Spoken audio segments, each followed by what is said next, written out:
편안히들 주무셨습니까? 요즘 우리가 사망에 대해서 계속 생각해 보고 있는데요. 이 사망,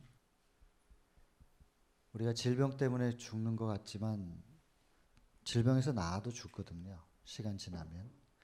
그래서 근본적인 죽음에 대해서 우리가 생각하고 어떻게 하면 이 문제 해결할 수 있을지 가장 근본적인 건 먼저 얘기하자고 말씀드려서 지금 우리가 함께 대화를 나누고 있는 중입니다. 우리가 지금 새로 오신 분들도 계시긴 하지만 이걸 또 처음부터 다시 이야기하기보다는 좀 간단히 하고 새로 오신 분들은 좀 별도로 이야기하도록 하겠습니다. 여러분, 이 사망과 반대되는 것이 생명이잖아요. 그죠? 그래서 우리는 사느냐 죽느냐 이게 이제 문제죠. 근데 우리는 병에서 나아도 죽으니까. 그래서 이 생명의 근원 하나님입니다. 근데 처음에 우리가 창조될 때는 이 생명의 근원이신 하나님과 같이 있었어요. 어디에서 있었냐면 우리 안에. 그래서 하나님이 거하시는 장소가 어디라 그랬습니까? 성소죠. 성소. 출애굽기 25장 8절에 내가 너희 가운데 거할 성소를 지으라 하시면서 성소는 하나님의 임재의 자리입니다. 거하시는 자리. 근데 이것이 이렇게 천막으로 혹은 건축물로 지어질 게 아니에요. 원래는 우리가 성소로 창조가 됐고 우리 안에 하나님이 함께 하실 수 있는 그런 장치가 있는 거거든요. 그렇게 우린 창조된 거죠. 그래서 사도 바울이 말했잖아요. 고린도전서 3장 16절에 너희가 하나님의 성전인 것과 하나님의 성령께서 너희 가운데 거하시는 것을 알지 못하느뇨. 우리가 성소입니다. 성소. 고린도전서 3장 16절. 좀 더 구체적으로 고린도전서 6장 19절에 보면 너희 몸, 마음뿐만 아니라 몸도 하나님이 거하시는 성전이다. 그래서 우리가 몸과 마음을 절대 분리시킬 수 없습니다. 하나입니다. 그래서 여러분들이 뭐 좀 잘못 드셔가지고 위가 불편하잖아요. 그러면 머리가 아파요. 체하면 머리 아프죠. 몸이랑 마음이랑 생각이랑 달리 있으면 왜 그래요? 그리고 스트레스 받잖아요. 소화 안 돼요. 아니면 스트레스 받으면 위산이 확 분비가 되면서 굉장히 속이 쓰리죠. 그럴 때는 뭔가를 먹어야 돼. 그래서 스트레스 받으면 막 먹는 걸로 푸는 분도 계셔요. 몸과 마음, 생각과 몸을 절대로 분리시켜서는 안 됩니다. 그래서 모든 병의 근원을 스트레스라고 하잖아요. 생각과 몸은 분리시킬 수 없는 겁니다. 그래서 여기에 국한돼서 마음만 생각할까봐 아예 몸을 딱 지정해서 이거 전부 다 하나님의 성전이다. 이렇게 성경이 이야기하는 거예요. 하나님의 성전에 하나님께서 거하시면 생명과 우리가 같이 있는 거잖아요. 그러면 우리는 생명으로 충만해요. 질병이 우리 사이에 들어올 수가 없지요. 그리고 질병이 우리 속에 들어올 만한 뭐 바이러스 감염도 있고요. 또 뭐 여러 가지 발암 물질이 들어올 수도 있는데 하나님께서 우리 안에 계시면서 우리를 어떻게 생명적으로 살아가야 될지를 잘 지침을 주셨습니다. 성경에서. 그대로만 쭉 따라가면 질병에 걸릴 수가 없는 거예요. 그래서 하나님이 우리 가운데 계시면 성소가 정결하게 된 상태라면 우리는 질병의 해를 받지 않습니다. 출애굽기 15장 26절 하나님께서 말씀하시는 거예요. 너희가 내 말을 잘 청종하고 잘 한번 들어보라는 겁니다. 그리고 내가 너희에게 말한 대로 너희들이 잘 지키면 행하면 말입니다. 부모님들이 아이들 키울 때 그러잖아요. 이건 지지야. 이거 하면 아야해. 뭐 이런 거 있잖아요. 아주 어렸을 때. 뭘 설명하면 알아들을 나이가 아니거든요. 그러니까 지지, 아야 뭐 이렇게 가르친단 말이에요. 똑같습니다, 여러분. 하나님께서 너희가 내 말 좀 잘 들어봐. 이거 더럽다고 하는 건 만지지 마. 더럽다고 하는 건 먹지 마. 이렇게 하면 이렇게 생활하면 병들어. 아파. 아야 하는 거야. 그러니까 내가 말한 대로 그냥 너희들 좀 잘 지켜줬으면 좋겠어. 그렇게 하면 그리고 내 계명에 귀를 기울이고 이게 살아가는 데는 생명의 법칙이 있단 말입니다. 그 법칙, 그것이 이제 그 법이죠. 그것이 계명인데 거기에 귀를 기울이고 그 계명의 실제적인 실천 방안을 규례로 주셨거든요. 시대별로. 그 규례를 잘 지키면 애굽에 수많은 질병들이 있었어요. 이스라엘 백성들이 살 때. 그 애굽에 있는 그 사람들, 애굽은 그 당시의 세상입니다. 이 세상에 있는 수많은 질병들을 내가 너에게 내리지 않을 것이다. 여러분, 담배 펴서 폐암 걸리는 거예요? 아니면 담배 폈으니까 이놈 혼나봐라 그러면서 하나님께서 폐암 걸리게 하시는 거예요? 하나님이 폐암 주시는 거예요? 아니죠. 아니, 담배를 피니까 폐암에 걸리는 게 당연하죠. 안 피워도 또 다른 발암 물질들이 많거든요. 제가 어제도 말씀드렸지만 내가 담배를 안 폈는데도 간접 흡연하는 경우도 있어요.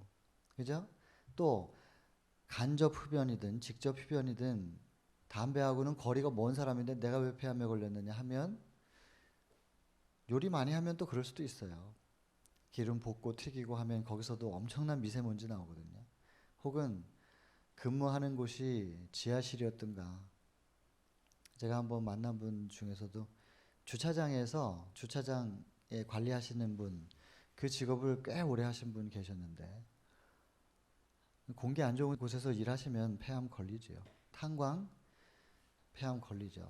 일하시는 분들.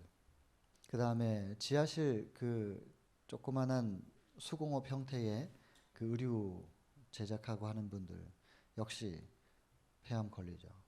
또 이런 거 아니더라도 공기 안 좋은 뭐 도시에서 살았다든지 거기서 스트레스 받고 살았다든지 그런 복합적으로 걸리는 거죠. 뭐 이런 일들 있습니다. 꼭 폐암을 지목해서 얘기하기보다도 여러분 어쨌든 그런 발암 물질 해서 암에 걸리는 건가 아니면 하나님께서 내 말 안 들었으니까 콱 암 걸려 죽어라 그러면서 암을 주시는 거냐 말이에요. 하나님을 알지 못하는 사람들도 다 알아요. 하나님이 병을 주는 게 아니고 어떻게 생활하면 그 병들이 걸린다는 병의 원인들 연구돼서 발표된 거 많잖아요. 여러분 여기서 근데 하나님 뭐라고 표현하시냐면 내가 병을 내리지 않을게 이렇게 말씀하시거든요. 이게 어제도 말씀드렸지만 미성년자인 자녀가 잘못하면 부모님이 가셔서 내가 잘못한 거라고 내가 잘못 교육해서 그렇다 하면서 본인이 잘못했다 하지 않습니까? 인간도 그 정도 사랑은 합니다. 하나님께서 여인의 사랑 그 이상으로 당신의 사랑을 표현하셨지요. 어제 소개했나요? 여인이 어찌 그 젖 먹는 자식을 잊겠으며 자기 태에서 난 아들을 긍휼히 여기지 않을 수가 있겠는가. 그들이 혹 잊는다 할지라도 나는 너를 결코 잊지 아니하리라. 그리고 내가 너의 이름을 나의 손바닥에 새겼기 때문에 절대로 잊어버릴 수 없다. 그 손바닥에 새겨진 게 뭐냐면 못자국이거든요. 이 못자국이 없어지지 않는 한 우리의 이름은 하나님께로부터 잊혀질 수가 없는 이름입니다. 이사야 49장 15절 16절에 있는 말씀인데요. 이 땅의 가장 큰 사랑을 어머니의 사랑이라고 한다면 하나님께서 당신의 사랑을 어머니의 사랑보다 더 크다. 그 여인들이 잊어버려도 나는 절대로 너를 안 잊어버릴 거야. 이렇게 사랑을 고백하시는 분이거든요. 근데 이 땅의 어머니들도 자식이 뭘 잘못해서 불려가면 내가 교육 잘못해서 그래요 하면서 모든 잘못의 원인을 자기에게 돌리는 것처럼 하나님도 본인이 잘 생활 못해가지고 생명적인 법칙을 어겨서 병 걸린 건데도 불구하고 너희가 내 말을 잘 이렇게만 들어주면 내가 병을 안 내릴게. 이건 무슨 뜻입니까? 내가 너를 창조했고 어떻게 살아야 가장 생명적으로 사는지를 내가 잘 알기 때문에 내가 말한 대로만 너희들이 살면 건강할 수 있어. 그렇게만 살면 병 안 걸릴 거야. 그 얘기예요. 이 얘기가. 이 성경이 워낙에 고어로 기록되어 있고 그렇기 때문에 오해가 많아요. 여러분 성경을 이 모든 걸 볼 때는 관점이 중요한데 빨간 안경 쓰고 세상을 보면 온 세상 빨개 보입니다. 까만 안경 쓰고 보면 다 까매 보이는 것처럼 성경을 볼 때는 성경을 보는 관점이 있습니다. 요한일서 4장 8절에 하나님은 사랑이시다 그랬습니다. 사랑하지 아니하는 자는 하나님을 알지 못하나니 하나님을 아는 사람은 사랑하지 않을 수가 없다 그 말이에요. 그래서 하나님은 사랑이시기 때문에 그래. 이게 요한일서 4장 8절이거든요. 근데 하나님이 사랑이시면서 동시에 사랑이 또 변하기도 하잖아요. 그렇지 않습니까? 남자들 저기 저 여청년들이 3명이 졸졸이 저 뒤에 앉아 있는데 미안합니다. 희망을 줘야 되는데 이런 얘기를 해서 결혼 전에 남자가 결혼하고 싶어서 잘해줄 때 그게 전부가 다가 아니라는 것을 이게 환상을 깨면 안 되는데 이 사랑이요 좀 변해요. 예? 인간의 사랑은 그래서 그 사람을 보기보다는 그 사람이 절대로 변하지 않는 하나님을 어떻게 잘 따르는가 그걸 좀 보세요. 그러면 사람은 변해도 하나님은 안 변하거든요. 야고보서 1장 17절에 보면 하나님은 변함도 없으시고 회전하는 그림자도 없으시다 이렇게 기록되어 있어요. 가장 좋은 은사 그리고 선물이 하나님께로부터 내려지는 건데 그것을 공급하시는 하나님은 변하지 않아요. 그리고 회전하는 그림자도 없어요. 동쪽에서 해 뜨면 서쪽으로 그림자 지죠. 서쪽으로 해 지면 동쪽으로 그림자 지는 거예요. 인간은 다 그래요. 변해요. 근데 하나님은 우리가 좀 이쁜 짓을 할 때나 혹은 하나님께 등 돌려가지고 엉뚱한 길로 갈 때나 변함없이 끝까지 사랑하시고 계속 따라오시는 거라는 거죠. 하나님은 인간은 나에게 좀 잘하면 이쁘고요. 잘못하면 꼴도 보기 싫은 거예요. 그리고 좀 정성스럽게 해줬는데 나를 배신하거나 뒤통수 치면 흔히 세상에서 말하는 것처럼 그러면 참 꼴도 보기 싫거든요.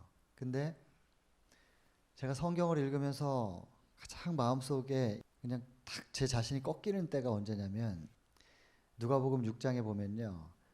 원수를 사랑하라부터 시작해요. 원수를 사랑하고 미워하는 자 너희를 미워하는 자를 선대하고 쭉 이렇게 시작을 하는데요. 그게 결국에는 우리 보고 그렇게 하라는 얘기이긴 한데 우리가 그렇게 못하는 걸 알거든요. 하나님께서 어떻게 원수를 사랑해요. 한쪽 밤 치면 한쪽 밤 돌려대고 그거 우리 모습이 아니란 말이에요. 우리 인간의 이기심은 그걸 못해요.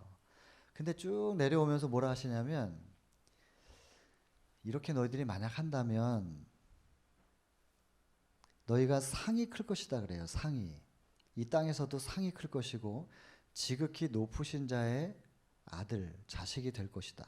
그렇게 인정받는 거라는 거죠. 왜냐하면 아버지와 아들 간의 관계의 증명은 닮은 꼴로 증명됩니다.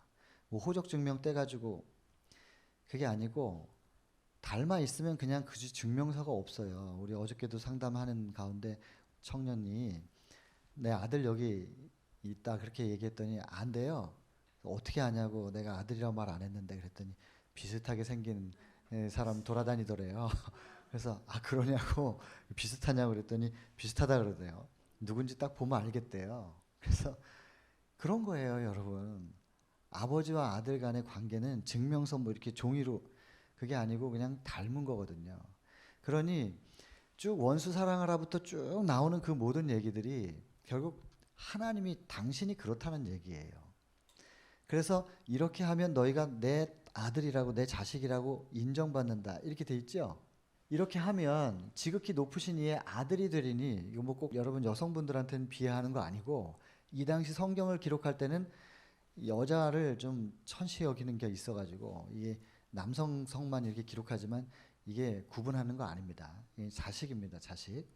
이렇게 하면 지극히 높으신 이의 자식이 되리니 그는 은혜를 모르는 자와 악한 자에게 은혜를 모르는 거죠. 잘해줬는데도 홀랑 배신하고 이용해 먹고 그냥 도망가거나 은혜를 모르는 자와 악한 자에게도 인자로우시다.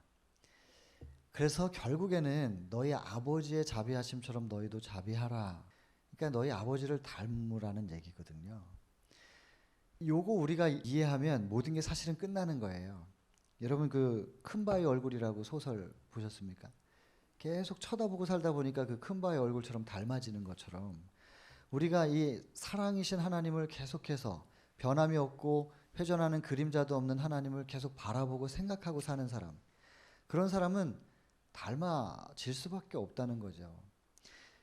저는 이 성경절들을 가급적이면 암기합니다. 가급적이면 암기해서 자꾸 스트레스 받거나 좀 이렇게 골치 아픈 일들이 걱정스러운 일들이 있을 때는 사실 책이 눈에 잘 안 들어와요.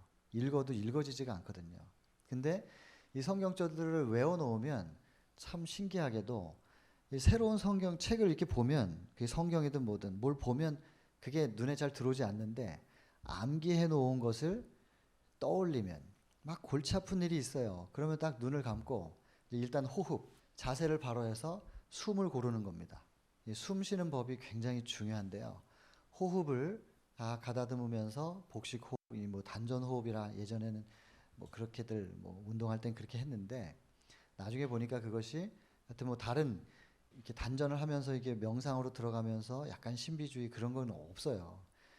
배꼽으로는 호흡할 수가 없고 탯줄로 처음에 우리가 어머니 뱃속에서 숨을 쉬었기 때문에 그것을 호흡기관이라고 생각할 수 있지만 이미 단절됐고 우리가 폐호흡을 지금 하면서는 그런 신비주의는 없습니다. 다만 숨을 고르고 모든 숨을 깊이 그래서 모든 이게 신체의 각 끝부분까지 산소를 전달하고 산소 포화도가 일정하게 유지될 수 있도록 호흡하는 법이 있죠.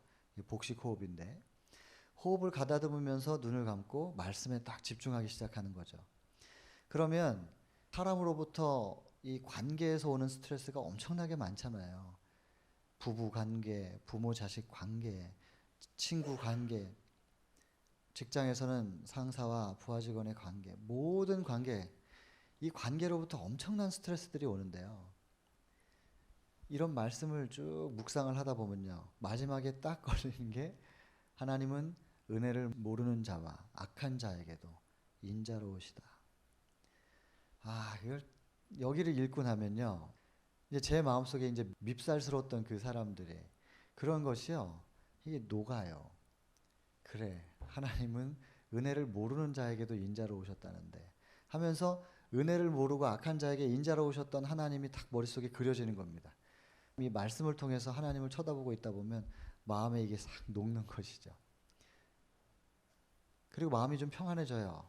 화가 나고 미움 때문에 흔들렸던 마음이 평안해지면 눈을 뜨고 다시 주어진 일에 집중할 수 있게 되는. 여러분 이 놀라운 세계가 있어요. 마음의 평정심을 유지할 수 있도록 하는 이 세계.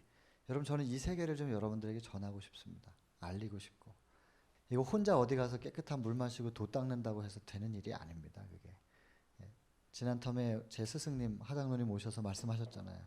지리산에서 학교를 하셨었는데 대안학교 도 닦는 사람들이 많아가지고 만나보면 이런 질문을 했대요. 그 기억나시는 분들 계실 거예요. 그 처자식도 있는데 이런 데서 이렇게 계시면 그 가족들은 어떻게 먹고 살고 하겠습니까? 왜 이렇게 무슨 사연으로 오셨냐고. 그러면 그 정체성에 대해서 약간의 의심을 받았다는 느낌을 받나 봐요. 그러면 그렇게 돌을 오래 닦으셨던 분들도 발끈해서 화를 낸대요. 그래서 그 선생님께서 하시는 말씀이 이게 자기가 인간이 혼자 도 닦아서 되는 일이 아니구나 그런 걸 과거에 지리산에서 도인들 만나면서 많이 느끼셨다 하는데 그런 것 같아요. 저희는 저희 스스로 우리를 사람이 제가 말이죠. 제가 저 자신을 깨끗하게 하고 제 마음을 수양하려고 시도하지 않습니다. 오직 닮아가는 거라서 물드는 거라서 이 절대적인 불변의 하나님, 그 사랑의 하나님을 계속해서 바라보고 묵상함으로 그 하나님이 내 마음에 물들어가는 그 하나님께서 저를 바꿔주시는 그 경험을 하고 싶은 거죠. 그게 훨씬 더 효과적이고 확실한 방법입니다. 그래서 이제 그 시도를 하는데 한번 해보시면 알 거예요. 어떻게 마음이 평안해지고 미운 사람이 안 미워지고 원망스러운 사람이 그 사람을 탓하지 않게 되는지. 그럼 마음이 평안해지면서 더 나아가서는 이제 제가 저한테 숙제인데 미워하지 않는 것만이 아니라 사랑하게 되는. 그렇게 되면요. 치료가 시작이 된다니까요. 하나님은 우리가 어떻게 하느냐에 따라서 상관없이 절대로 변함없는 분입니다. 그 하나님께서 우리에게 말씀하셔요. 다시 출애굽기 15장 26절. 내가 너에게 생명적으로 살 수 있도록 안내를 한다. 그것을 너희가 좀 잘 들어줬으면 좋겠다. 그리고 내가 시킨 대로 손 씻으라 하면 손 잘 좀 씻고 이거 먹지 말라고 하면 먹지 말고 잘 좀 지켜줬으면 좋겠다. 이 생명의 법칙, 계명, 법입니다. 그 법에 계속해서 귀를 기울이고 그리고 그 행동 지침을 준 규례를 지켜 행하라. 그렇게 하면 너희들이 세상에 있는 그 질병에 걸리지 않을 거야. 나는 너희를 치료하는 하나님이다. 여러분, 이 하나님 한번 믿어보시길 바랍니다. 이 하나님께서 우리가 어떻게 살면 생명적으로 살 수 있는지를 잘 주셨어요. 지침을 말이죠. 그래서 이 하나님과 우리가 성소 안에서 함께 같이 생활하고 동거해서 살아가면요, 생명적으로 살 수 있다는 거예요.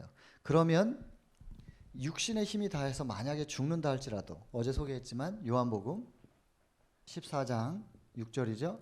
나는 길이요 진리요 생명이라. 또 요한복음 11장 25절 26절에 보면 나를 믿는 자는, 믿는다는 말을 먼저 볼게요. 그것은 요한복음 1장 12절에 보면 영접하는 자 곧 그 이름을 믿는 자. 그래서 믿음이라고 하는 것을, 그게 뭐냐면 그냥 영접하는 거예요. 마음속에 받아들인다 그 말이에요.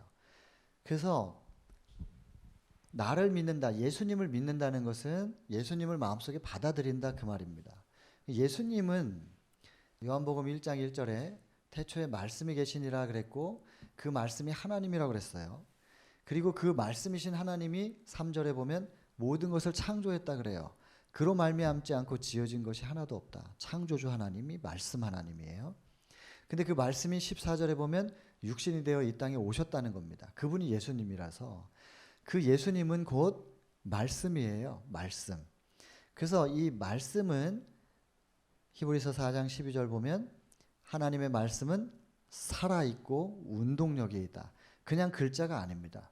살아있고 운동력이 있어서 좌우에 날선 어떤 검보다도 예리하여 메스죠. 수술도구, 수술칼. 그걸로 수술을 하는 거예요. 마음부터, 혼과 영부터 수술하고 및 관절과 골수를 찔러 쪼개 수술해서 치료하는 하나님. 회복시키고 재창조하시는 하나님. 이렇게 하나님께서 당신 자신을 선포해요. 그러니까 예수님을 우리 마음속에 믿는다. 그 말은 예수님을 받아들인다 이 말이고, 예수님을 받아들인다는 게 도대체 뭐냐? 예수가 어디 있나? 말씀이 예수님이라는 거죠. 말씀이 육신이 되어 오신 예수님이니까. 결국에 성경 말씀을 우리 마음속에 받아들이는 것, 그것이 영접하는 것이고 그것이 곧 믿는다는 겁니다. 성경적으로 그렇습니다. 그래서 그것을 받아들이면 예수님은 부활이요 생명입니다. 11장 25절 26절 보면 나는 부활이요 생명이기 때문에 나를 믿는 자는 죽어도 살겠고, 이 땅에 육신의 힘이 다해서 죽어도 부활이 있다는 것입니다. 그래서 부활하고 살겠다는 거예요. 만약에 예수님 재림하실 때까지 살아서 보는 사람들이 있을 거예요. 그러면 구약 성경의 에녹처럼 죽음을 맛보지 않고 하늘 갔죠. 엘리야, 죽지 않고 하늘 간 사람들도 있어요. 그런 것처럼 우리가 예수님 재림하실 때까지 그때 살아있는 사람들은, 그런 사람들은 살아서 보는 거잖아요. 그런 사람들은 영원히 죽지 않을 것이다. 이렇게 선포해요. 안 믿는 분들이 보면 허무맹랑한 얘기겠지요. 그러나 이 성경이 얼마나 실제적인 것인지에 대해서 알게 되면, 그리고 그것을 경험하고 맛을 한번 보고 나면, 이런 세상이 볼 땐 말도 안 되는 소리 하고 있네 하는 성경이라 할지라도 확실히 이것이 믿어지고 현실이 됩니다. 그래서 여러분, 이런 생명이신 하나님과 성소 안에서 함께 동거해서 함께 살아나갈 수 있다면, 그러면 우리는 질병에 걸리지 않고 생명적으로 살 수 있고, 그러나 7, 80 힘이 다하여 육신이 죽는다 할지라도 반드시 부활하여 영생할 수 있다. 이게 하나님께서 우리에게 주신 생명에 관련된 말씀입니다. 여러분, 이 하나님께서 우리가 어떻게 하면 생명적으로 살 수 있는지 지침을 이렇게 주셨어요. 그리고 좀 더 지침에 대해서 세부적으로 얘기를 한번 해볼까요? 이렇게 살면, 여기 지금 출애굽기 15장 26절, 이렇게 살면 질병 안 걸릴 거야. 내가 너희를 치료할 거야. 이렇게 약속하신 요거, 그럼 어떻게 살면 이렇게 된다는 건가? 이거 한번 세부적으로 얘기 한번 해보면, 제일 첫 번째 창세기 1장, 하나님께서 우리를 창조하신 얘기가 창세기인데요. 1장 29절, 우리가 뭘 먹어야 생명을 유지할 거 아니겠어요? 이렇게 먹고 살아라 하면서 우리가 뭘 먹어야 되는지를 알려주셨어요. 휘발유 차에다가 디젤 기름 넣으면 그 차 멈춥니다. 디젤 차에다가 휘발유 넣으면 멈추죠. 바로 멈추진 않아요. 좀 운행하다가 결국에는 멈추게 돼요. 그 실험도 있어요. 유튜브에 한번 찾아보세요. 근데 디젤 차에다가 휘발유 넣으면 꽤 오래 타요. 그러다가 결국엔 멈추고요. 휘발유차에다가 디젤 넣으면은 금방 멈춰요. 그래서 몇 분 이렇게 안 가다가 그냥 멈추는데 디젤 차에다 휘발유를 넣으면 몇 시간은 가요. 그러다 결국에는 망가져가지고 멈추죠. 똑같아요. 인간이 처음에 창조됐을 땐 이런 거 먹고 살라고 한 거예요. 한번 읽어보세요. 29절에 시작. 하나님이 가라사대 내가 온 지면에 씨 맺는 모든 채소와 씨 가진 열매 맺는 모든 나무를 너희에게 주노니 너희 식물이 되리라. 하나님께서 우리에게 무슨 연료가 필요한지를 아세요. 채식하라 그랬어요. 그런데 이들이 이거 어기고 육식하고 범죄하죠. 피를 먹고 흥분하고 그래서 서로를 살인하고 하나님께서 한번 싹 정리하시는 시간이 있어요. 그게 전 지구적 홍수였어요. 그리고 나서는 이제 식물이 하나도 없지요. 그래서 일시적으로 하나님께서 허락하신 것이 고기, 육식을 하라고 했어요. 그러나 구분 지었죠. 어저께도 말씀드렸던 것처럼 고기를 먹더라도 더러운 거 먹는 고기 먹지 말라. 그래서 더러운 거, 정말 더러운 거 먹고 사는 고기, 우리가 흔히 식용으로 쓰는 가축 중에서 돼지 있습니다. 돼지. 돼지는 정말 더러운 거 아무거나 막 먹습니다. 그 돼지는 먹으면 안 되는 고기인 거죠. 그 다음에 개도 잡식성이에요. 하나님께서 먹으라고 허락하신 고기 일시적이지만 그건 풀입니다. 풀 먹는 소, 양, 뭐 염소 이런 것들은 풀만 먹고 살잖아요. 그리고 또 하나는 되새김질 하는 것은 깨끗한 고기다. 그나마 깨끗하다. 그래서 풀 먹고 그리고 되새김질 하는 그런 고기는 그럼 먹어도 된다는 겁니다. 그리고 조류 가운데서도 조류, 어류 이제 구분을 주셔서 어떤 것은 깨끗하고 어떤 것은 먹으면 더럽다. 뭐 오징어, 문어 이거 고단백인데요. 전부 시체 빨아먹고 사는 것들이에요. 청소부죠. 이런 거 먹지 말라 그랬어요. 더러운 고기들 먹지 말라고. 일시적이지만 그렇게 구별을 해 주셨습니다. 그러나 나중에 먹을 것이 이제 식물을 먹을 수 있는 충분한 형편이 된다면 일시적으로 준 걸 왜 먹어야 돼요? 원래 생명적으로 먹으라고 한 걸로 돌아가야지. 그래서 육식을 하면 안 되는 겁니다. 하나님께서는 이 채식하라고 했어요. 그리고 이 채식하면 자꾸 이제 그 영양의 밸런스 안 맞는다고 이제 그러시는데 여러분들이 이제 그냥 성경 안 보고 책만 봐도 다 알 수 있습니다. 영양학자들이 다 얘기해 놓은 거. 우리 몸에 필수 영양소 뭐 있습니까? 3가지. 탄수화물, 그렇죠. 두 번째는 지방, 또 단백질, 그렇죠. 탄수화물, 지방, 단백질 이 3가지는 필수적인 조건이에요. 우리 몸이 세포로 구성되어 있기 때문에 이 세포 벽을 구성하는 것은 지방입니다. 동물성 콜레스테롤. 그러니까 지방 필요하죠. 그 다음에 이 안에 이제 물 액체가 있고 그 다음에 세포 핵이 있고 여기 이제 미토콘드리아 있다 그랬죠. 여기서 뭘 빨아들여요? 산소. 또 포도당. 포도당이 탄수화물이잖아요. 그래서 탄수화물 없으면 우리는 죽습니다. 그래서 반드시 탄수화물 영양 공급해줘야 돼요. 그 다음에 이거 세포벽 이루는 거 지방이잖아요. 이게 탄수화물. 지방 꼭 있어야 돼요. 지방 없으면 우리 죽어요. 그 다음에 이 세포들을 만들어내는 재료 그리고 혈액을 만들어내는 재료 그게 뭐냐면 단백질이죠. 이 필수 영양소예요. 이거 없으면 죽어요.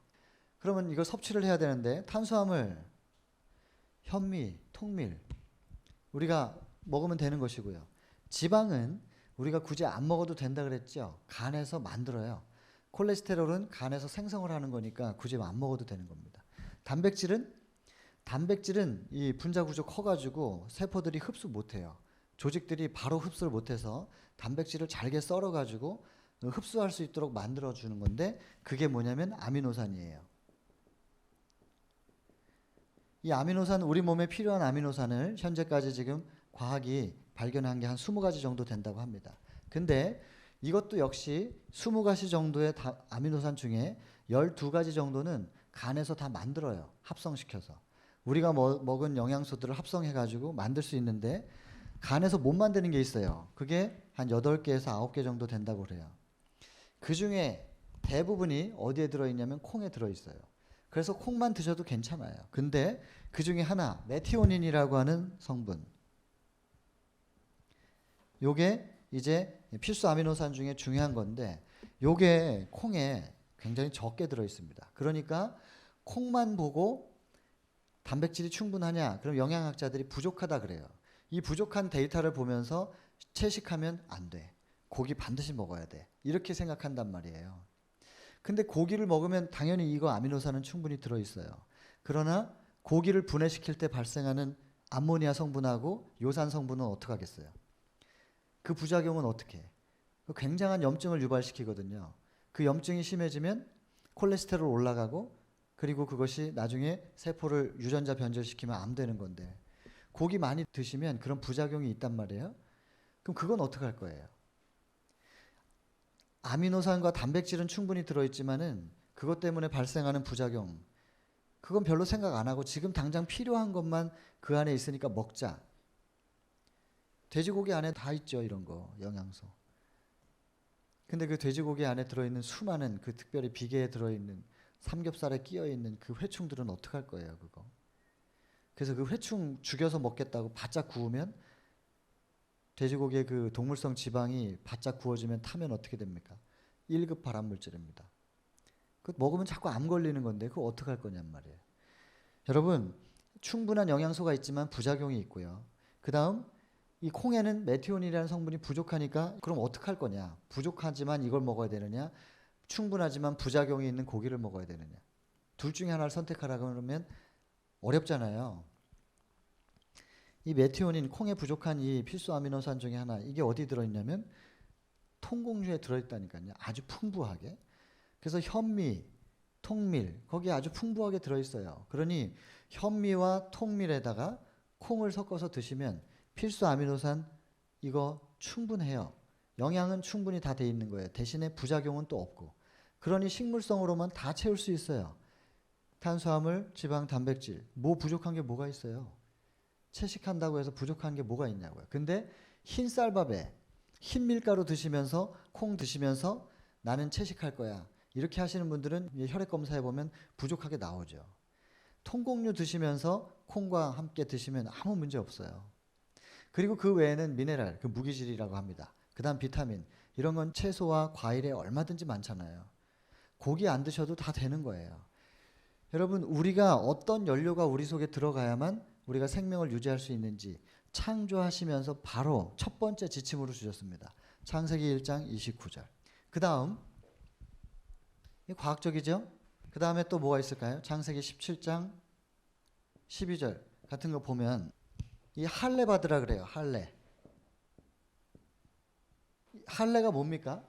이거 할례라고 하는 것에 할례를 해라 라고 하는 거 이게 이제 포경 수술이에요. 한국말로 하면 남자 성기에 표피 자르는 거 이거 이 수술하라고 기록되어 있는 책은 성경밖에 없어요. 지구상에 있는 어떤 고전에도 한번 보셔요. 이런 거 하라고 한 데가 있는가. 여러분 이거는 종교 의식인 줄 알았어요. 성경 믿는 사람들만 하는 건 줄 알았다고요. 근데 지금 이거 성경을 믿고 하나님 믿고 하는 사람들 이거 다 하는데요. 하나님 안 믿는 사람들이 이거 왜 해요? 한국의 남자들은 군대 가면 이거 억지로도 시켜요. 옛날에는. 요즘에는 안 그런지 모르겠는데. 이거 왜 포경 수술 왜 하는 거예요? 이게 1935년에요. 20세기 들어서면서 이 뭐 연구를 하게 되냐면 자궁 경부암. 여자분들 자궁 이 경부 쪽에 암이 자꾸 생기는 거죠. 이 자궁 경부 쪽에 왜 자꾸 암이 생기는지 이거 연구하다가요. 이상한 것을 하나 발견하게 됐어요. 유대인 여자들한테는 자궁 경부암이 발병하는 비율이 현격하게 낮다는 걸 알게 됐죠. 전통 유대인들은요. 구약 성경대로 사는 사람들. 그들은 신약 성경은 또 안 믿어요. 근데 구약 성경대로만 살아요. 이 사람들이 전통 유대인들은 절대로 유대인이 아닌 민족과는 결혼을 안 하잖아요.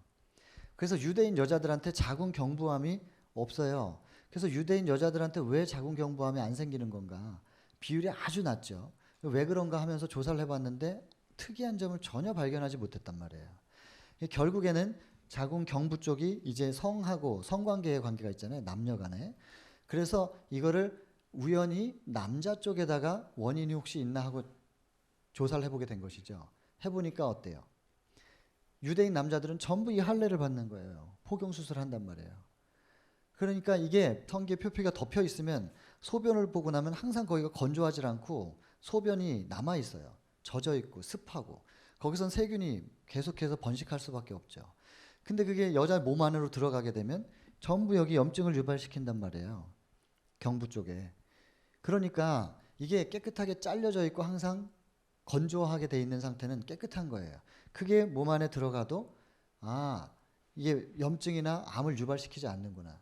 그래서 결국에는 유대인 여자들에게 자궁 경부암이 안 걸리는 이유가 유대인 여자에게 뭔가 특이한 점이 있는 게 아니고 남자에게 특이한 게 있다라고 하는 것이 알려졌죠. 그리고 나서는 이게 보건학계에서 전 세계적으로 이 수술을 하기 시작한 겁니다. 그래서 성경을 안 믿는 사람도 이 할례라고 말 안 하죠. 포경 수술한다고 한단 말이에요. 그 수술한다 그래요. 그래서 믿거나 안 믿거나 하는 거예요. 이건 보건학적으로. 성경이 얼마나 과학적인지 한번 보시란 말이에요. 이 성경에만 기록되어 있는 이 창세기는 고고학적으로 3,500년 전에 기록된 겁니다. BC 1,500년. 근데 여기 보면 할례를 하긴 하는데 뭐 하나 지침이 있어요. 할례를 할 때는 이렇게 해라. 이 보시면 뭐 해야 돼요? 지침이 뭐예요? 할례를 하긴 하는데 8일 만에 하라 그래요. 8일. 왜 굳이 8일이냐고요. 8일. 이것도 있어요. 이게 1935년에 덴마크에 보면 코펜하겐 대학이라고 있습니다. 환경회의 하는 데 있잖아요. 그 대학 유명한 대학이죠. 거기에 이거는 제가 적어드릴 테니까 한번 인터넷에 검색해 보세요. 제가 그냥 꾸며서 하는 얘기인지 진짜 과학적인 얘기인지. 1935년에 덴마크의 코펜하겐 대학에 담이라는 교수 있었습니다. 이 사람이 뭐 발견했냐면요. 응혈소. 응혈소 뭐예요? 피를 멈추게 해주는 거죠. 피 나면 계속해서 흐르는 게 아니라 피가 멈춰요. 왜냐하면 피가 응고가 되기 때문에. 응혈소의 구성 요소가 뭐냐면 비타민 K 하고요. 비타민 K, 그 다음 프로트롬빈. 요것이 응혈소입니다. 그래서 이것에 의하여 피가 날 때 이렇게 꽉 잡고만 있으면 피가 응고가 돼가지고 더 이상 출혈이 되지 않도록 막아주는 역할, 이게 응혈소가 합니다. 그런데 이게 담 교수가 이거 발견했어요. 그런데 그렇다면 이거 연구할 땐 닭피 가지고 했거든요. 근데 사람 몸 안에서 이 응혈소가 어떻게 생성이 되는가라고 하는 걸 연구한 사람이 스칸질로라는 사람입니다. 스칸질로가 사람 몸의 응혈소 생성 과정을 연구를 했습니다. 사람이 태어나면 0세 때는 응혈소가 몇 프로 있냐면요. 0%예요. 그래서 어린 애기들은 갓난 아이들은 피가 나면 멈추지가 않아요. 그래서 탯줄을 자를 때는 반드시 묶어야 돼요. 여기 배꼽 있는 데를 꽉 묶어가지고 자릅니다. 그리고 묶여져 있는 데는 피가 혈액순환이 안 되기 때문에 나중에는 알아서 떨어져요. 그래서 피 나면 죽으니까 묶어놓고 피가 안 나도록 꽉 묶어놓고선 자르는 거예요. 태어나서 한 3일쯤 되면 33% 정도 생겨요. 정상적인 성인의. 그 다음에 태어난 지 10일쯤 되면 이게 100%가 돼요. 그래서 여기서는 피 나면 안 되는 거죠, 애기들은. 근데 성경에서는 며칠째? 8일째, 요거 8일째 되면 그 자르라고. 그러면 11일이면 좋지 않겠어요? 100%인데. 그러면 빨리 피가 멈추고 빨리 회복이 될 거 아니겠어요? 이게 3,500년 전이니까 지금처럼 날카로운 가위나 칼이 있었겠냐고요. 그러니까 이게 상처 부위도 거칠 것이고 빨리 피가 멈추고 아물어야 되는데 회복이 돼야 되는데 100% 이게 순서대로 이렇게 되잖아요. 그럼 10일 지나서 하면 좋을 거 아니에요. 근데 왜 8일이에요? 왜 8일째 하라고 했느냐? 이 스칸질로의 연구, 이건 과학입니다. 이 부분은 과학, 할례하라고 하는 건 성경. 성경이 얼마나 과학적인지를 지금 말씀드리는 거예요. 스칸질로의 연구, 지금까지도 뭐 부정할 수 없는 과학적 증명입니다. 사람이 태어나서 죽을 때까지 딱 한 번 응혈소가 110% 되는 때가 8일째입니다. 이건 과학입니다. 이거 창세기 모세가 기록한 건데 모세가 이걸 알았을까요? 이걸 응혈소를 알았을까요? 3,500년 전에 알 리가 없잖아요. 우리를 창조하신 하나님이기 때문에 아는 거예요. 그 하나님께서 요거 해라. 이렇게 하고 남녀 간에 부부 간에 결혼하고 성의 관계를 맺고 자녀를 낳고 여러분 유대인들은 뭐 세계적으로 가장 뛰어난 민족입니다. 인구는 그렇게 작은데요. 지금 미국의 금융계는 전부 유대인들이 다 잡고 있는 거예요. 뉴욕의 맨하탄의 금융가 유대인들이 그렇게 뛰어나요. 하나님께서 이런 거 지침, 이런 지침 하나하나 이대로 따라온 사람들은 뛰어날 수밖에 없다니까요, 여러분. 성경이 그냥 종교의 경전이 아니라니까요. 이건 과학이고 실제예요. 그냥 다른 모든 종교의 경전들 다 착하게 살으라 그러고 좋은 얘기해요. 자비하라 하고 서로 사랑하라 그러고 용서하라 그러고 다 똑같은데요. 그러나 성경은 그렇게 어떤 윤리나 도덕적인 얘기 혹은 인문학적인 철학적인 얘기만 하고 있는 게 아니에요. 과학이고요. 왜냐하면 그분이 우리를 창조했기 때문에 우리의 정체성이고 우리의 뿌리를 말해요. 그리고 너희가 어떻게 창조됐기 때문에 어떻게 살아야 되고 끝내 거기에서 좀 인류의 최초의 조상들의 잘못된 선택 때문에 망가지긴 하였으나 반드시 내가 너를 재창조하여 회복시켜 주겠다는 약속이 있어요. 그래서 그게 허무맹랑하게 들려도 이 과정에서 모든 것들이 과학적으로 증명이 되면 이것도 믿을만 하겠다라고 인정할 수밖에 없는 게 있다니까요. 그래서 로마서 1장 20절 창세로부터 그의 보이지 아니하는 것들 하나님은 안 보이죠. 보이지 아니하는 것들 뭐냐면 영원하신 능력 그게 창조력입니다. 그리고 신성 신의 성품을 그가 만드신 만물에 보여 알게 하셨나니 그러므로 핑계치 못할 것이다. 이 얘기가요. 하나님께서 창조하신 모든 생태계를 한번 보라는 거예요. 하나님이라는 분이 계시는지 안 계시는지 창조주가 있는지 없는지 너희가 핑계 대줄 수 없을 것이다. 그래서 뉴턴이라는 과학자 위대한 과학자가요.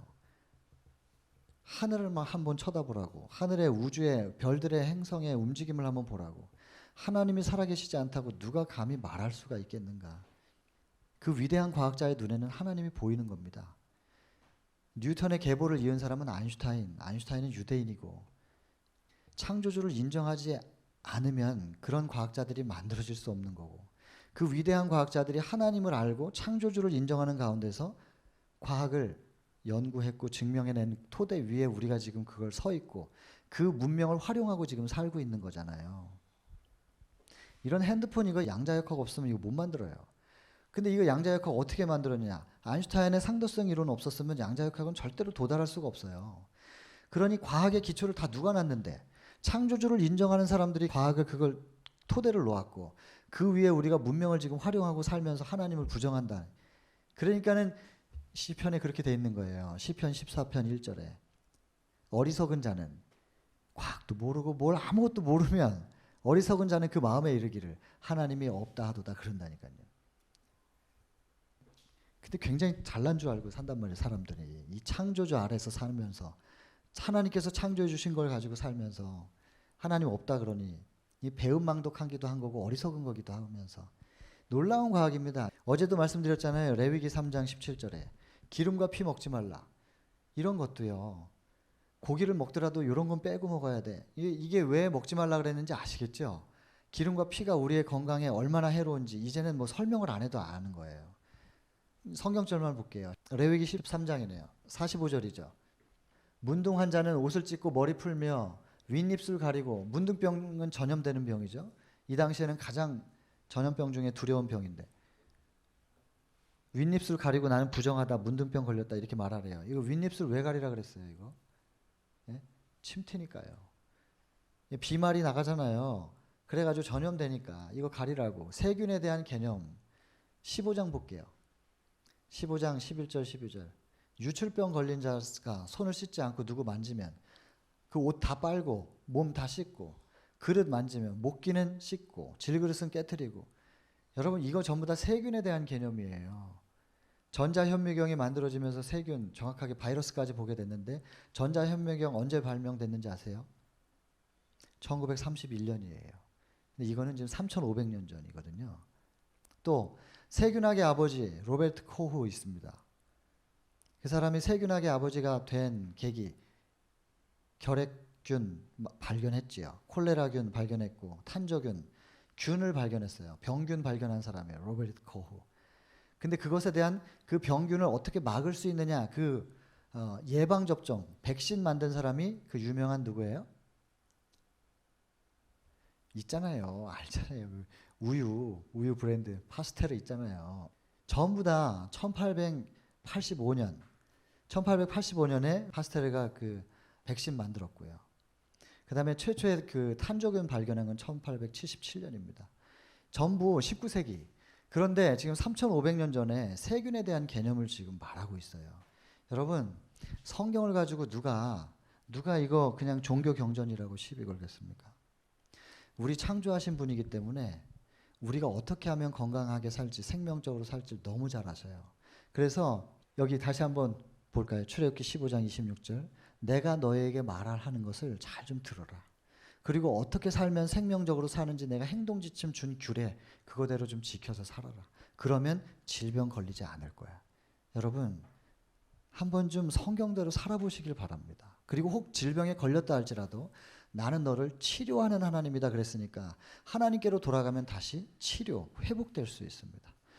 여러분, 그저 종교적인 문제라고만 생각하지 마시고 살아계신 하나님, 창조주 하나님, 그분께 마음을 좀 여시고 그 하나님의 치료를 경험하시는 여러분들 되시기를 간절히 바랍니다. 기도하고 마치겠습니다.